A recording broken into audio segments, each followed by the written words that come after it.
ഇപ്പം നിങ്ങളൊരു എൻ്റെ കഴിഞ്ഞ വീഡിയോ കണ്ട് നിങ്ങളൊരു ബിഗിനർ ആയിട്ടുണ്ട്. ഇനി നമുക്ക് ഈ ബിഗിനർ എന്ന് നിങ്ങൾക്ക് ഇൻ്റർമീഡിയറ്റ് ആവണമെങ്കിൽ നിങ്ങൾക്ക് ഈ വീഡിയോ കാണാം, അല്ലെങ്കിൽ നമുക്ക് സ്കിപ്പ് ചെയ്ത് പോകാം. ഓക്കെ, നിങ്ങൾക്ക് ഇൻ്റർമീഡിയറ്റ് ആയിട്ട് കാണണം. ഓക്കെ, അപ്പോൾ നമുക്ക് ആ ചെസ് ബോർഡ് ഒന്ന് സൂം ചെയ്ത് നമുക്ക് കുറച്ച് കാര്യങ്ങൾ പഠിക്കാം ബിഗിനേഴ്സിനായിട്ടുള്ള. 3, 2, 1 സൂം. ഓക്കെ, ഇനി നമുക്ക് ബിഗിനർ ആയിട്ടുള്ള കുറച്ച് കാര്യങ്ങൾ പഠിക്കാം. ഞാൻ ഈ ടാക്റ്റിക്കിൻ്റെയും ചെക്കിൻ്റെയും പറ്റിയിട്ടുള്ളൊരു സെപ്പറേറ്റ് വീഡിയോ ഞാൻ അപ്ലോഡ് ചെയ്യാം. അതൊന്നും ഞാൻ ഈ ബിഗിനർ അഡ്വാൻസ്ഡ് ആ ഒരു വീഡിയോസിനൊന്നും ഞാൻ അപ്ലോഡ് ചെയ്യുന്നില്ല. ഓക്കെ, നിങ്ങളിപ്പോൾ ബിഗിനർ ആയിട്ടുണ്ട്, ഫ്രീക്വൻ്റായിട്ട് ഗെയിംസൊക്കെ കളിക്കുന്നുണ്ട്. പക്ഷേ നിങ്ങൾ തോറ്റു പോകാറുണ്ടോ? അതായത് നിങ്ങൾ എങ്ങനെയെങ്കിലുമൊക്കെ ഈ മണ്ടത്തരം കാണിച്ച് വെച്ച് പെട്ടെന്ന് ചെക്ക്മേറ്റ് ആയി പോകുന്നുണ്ടോ? അല്ലെങ്കിൽ നിങ്ങൾ പീസുകളെല്ലാം നഷ്ടപ്പെടുന്നുണ്ടോ? എങ്കിൽ നമുക്ക് ഈ ബിഗിനർ ലെവൽസ് കംപ്ലീറ്റ് ചെയ്ത് നമുക്ക് ഇൻ്റർമീഡിയറ്റ് ആയി പോയിട്ട് നിങ്ങളെ തോൽപ്പിച്ച എല്ലാവരും നമുക്ക് തിരിച്ച് തോൽപ്പിക്കാം. അപ്പം ഈ വീഡിയോ നിങ്ങൾ എന്തായാലും കാണണം. ഈ വീഡിയോ നമുക്ക് ഓപ്പണിംഗ് തിയറീസ് നമുക്ക് ജസ്റ്റ് ഒന്ന് നോക്കി വരാം. നമുക്ക് അറിയാലോ, നൈറ്റ്സിനെ ഫസ്റ്റ് മൂവ് ചെയ്യാൻ സാധിക്കും. ഇപ്പം നിങ്ങളിപ്പോൾ ബിഗിനറല്ലേ, അപ്പോൾ ബിഗിനേഴ്സിന് വേണ്ടിയിട്ട് പറ്റിയൊരു കൂൾ ഓപ്പണിംഗ് ട്രാപ്പാണ് ഞാൻ പറഞ്ഞു തരാൻ പോകുന്നത്. അത് നിങ്ങൾക്ക് പെട്ടെന്ന് ഇൻ്റർമീഡിയറ്റ് ആവാൻ സാധിക്കും. ഈ ഒരു ഓപ്പണിംഗ് നിങ്ങൾ വൈറ്റ് ആണെങ്കിൽ നിങ്ങൾ ഈ ഒരു ഓപ്പണിംഗ് മാത്രം പറഞ്ഞാൽ മതി, നിങ്ങൾക്ക് ബിഗിനർ കഴിഞ്ഞ് ഇൻ്റർമീഡിയറ്റ് ആവാൻ സാധിക്കും. ഓക്കെ, പറഞ്ഞുതരാം. ഫസ്റ്റ് നമ്മൾ കിങ്സ് പോണിനെ നമ്മൾ മൂവ് ചെയ്ത് നമ്മൾ നോർമലായിട്ട് സ്റ്റാർട്ട് ചെയ്യണം. അപ്പോൾ ഓപ്പോസിറ്റും അതുപോലെ ചെയ്ത് ഇനി നമ്മൾ ഈ ക്വീൻ ഉണ്ടല്ലോ, ഈ ക്വീനെ നേരെ ഈ ഒരു കോളത്തിൽ കൊണ്ടുപോകും. ക്വീന് പോകാൻ പറ്റുന്ന അത്രയും ഡയഗണലായിട്ടുള്ള റൈറ്റ് കോളം ഇത് ഇവിടെ കൊണ്ടുപോയി കഴിഞ്ഞു.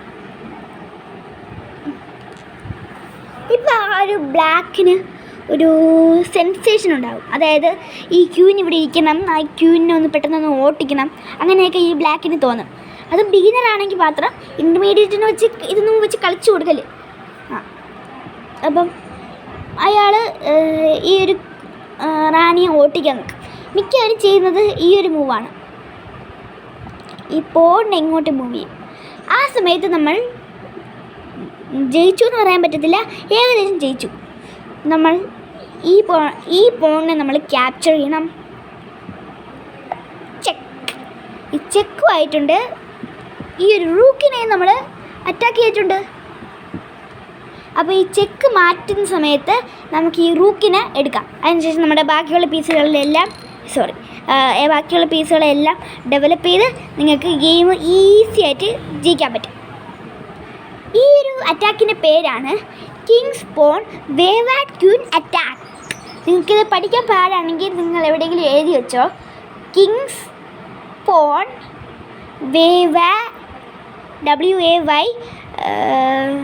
WAYARD വേവാഡ് ക്വീൻ അറ്റാക്ക്, അതാണ് ഇതിൻ്റെ പേര്.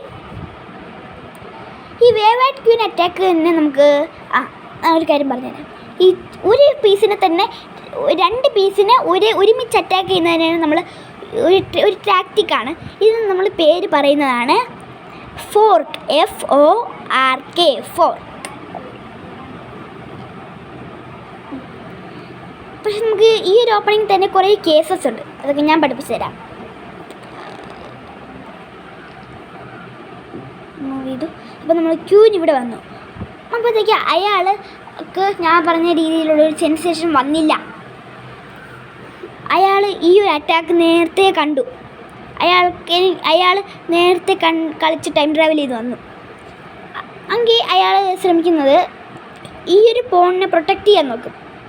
അതായത് ഈ പോൺ വെച്ച് മൂവ് ചെയ്യാൻ സാധിക്കത്തില്ല, കാരണം ക്യൂന്. പിന്നെ ഈ പോൺ വെച്ച് ചെയ്യാൻ സാധിക്കും. ഈ പോൺ വെച്ച് ഇതിനെ സപ്പോർട്ട് കൊടുക്കും. മിക്കവരും ചെയ്യുന്നത് ഈ നൈറ്റിനെ ഡെവലപ്പ് ചെയ്ത് സപ്പോർട്ട് കൊടുക്കുന്നതാണ്. അപ്പോഴത്തേക്കും ഒരു പീസിനെയും കൂടെ ഡെവലപ്പ് ചെയ്ത് ലാഭമല്ലേ. അങ്ങനെ നമുക്ക് നൈറ്റിനെ ഡെവലപ്പ് ചെയ്ത് നോക്കാം. ഏത് വെച്ച് ചെയ്ത് കഴിഞ്ഞാലും നമുക്ക് ഈ ഒരു ഇത് ജയിക്കാം.